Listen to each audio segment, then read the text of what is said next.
Assalamualaikum warahmatullahi wabarakatuh. Perkenalkan, nama saya Indah Sofenia Talsa dengan NIM 2002054 akan membahas tentang materi pertemuan 16 tentang konsep berubah dalam keperawatan.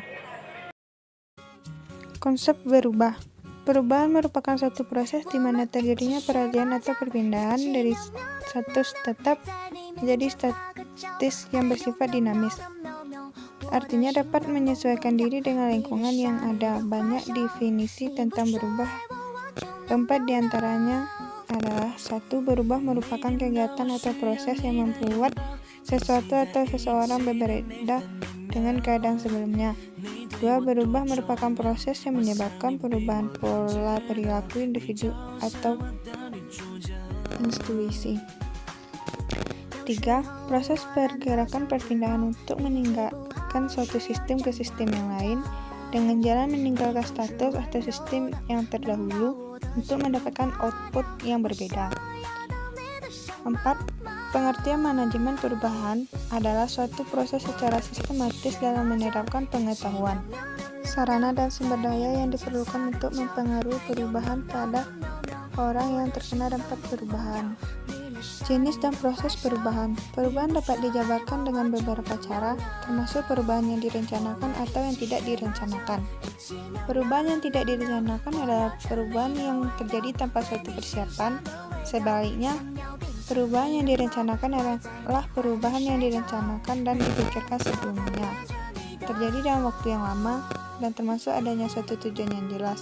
Perubahan terencana lebih mudah dikelola daripada perubahan yang terjadi pada perkembangan manusia atau tanpa persiapan karena suatu ancaman. Untuk alasan tersebut, perawat harus dapat mengelola perubahan. 1. Teori perubahan. A. Teori Kurt-Lewin mengungkapkan bahwa perubahan dapat dibedakan menjadi 3 tahap, yaitu pencairan atau unfreezing. 2. Bergerak atau moving. 3. Pembekuan atau refreshing. 2. Teori Tozer. Teori Tozer tergantung pada 5 faktor, yaitu 1. Perubahan harus mempunyai keuntungan yang berhubungan menjadi lebih baik dari metode yang sudah ada. 2. Perubahan harus sesuai dengan nilai-nilai yang ada, tidak bertentangan.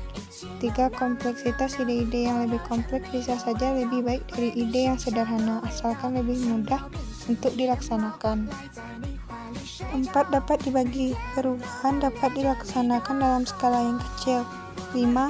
Dapat dikomunikasikan. Semakin mudah perubahan digunakan, maka semakin mudah perubahan disebarkan. Lanjut, teori lipid. Teori ini merupakan pengembangan dari teori Lewin.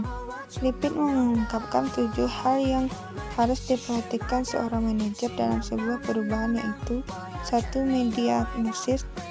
2. Mengkaji motivasi dan kemampuan untuk berubah, mencoba mencari pemecah masalah. 3. Mengkaji motivasi dan sumber-sumber agen, mencari dukungan baik internal maupun eksternal. 4. Menyeleksi objektif akhir perubahan, menyusun semua hasil yang didapatkan untuk membuat perencanaan. 5. Mempertahankan perubahan. 7. Mengakhiri hubungan saling membantu. Perawat sebagai agen berubah mulai mengundurkan diri dengan harapan orang-orang atau situasi yang diubah sudah dapat mandi. Strategi. Ada beberapa strategi untuk memecahkan masalah-masalah dalam perubahan. Strategi tersebut antara lain yaitu: 1. Strategi persahabatan. 2. Strategi politis.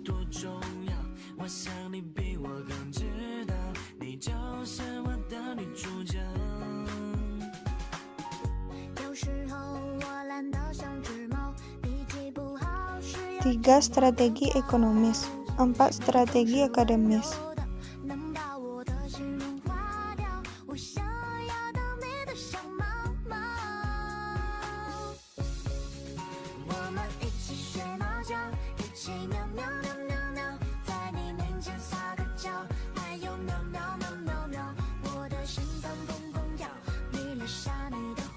Lima, strategi teknis. 6. Strategi militer. 7. Strategi konfrontasi.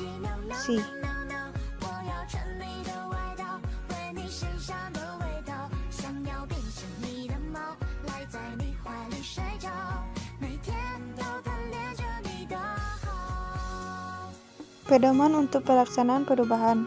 Maka hal-hal tersebut di bawah ini dapat dijadikan sebagai pedoman dalam pelaksanaan. 1. Keterlibatan. Tidak ada satu orang pun mengetahui semuanya. Oleh karena itu, menghargai pengetahuan dan kemampuan orang lain serta melibatkannya dalam perubahan merupakan langkah awal kesuksesan perubahan. 2. Motivasi orang yang terlibat aktif dalam pembaharuan. Kalau mereka termotivasi, motivasi tersebut akan timbul jika apa yang sudah dilakukan bermanfaat dan dihargai. 3. Perencanaan. Ini termasuk di mana sistem tidak bisa berjalan secara efektif dan perubahan apa yang harus dilaksanakan. 4. Legitima. Di setiap perubahan harus mempunyai aspek legal yang jelas. 5. Pendidikan perubahan pada prinsipnya adalah pengulangan belajar atau pengenalan cara baru agar tujuan dapat tercapai. Baiklah, sekian presentasi saya tentang materi perubahan. Terlebih dan terkurangnya saya mohon maaf. Assalamualaikum warahmatullahi wabarakatuh.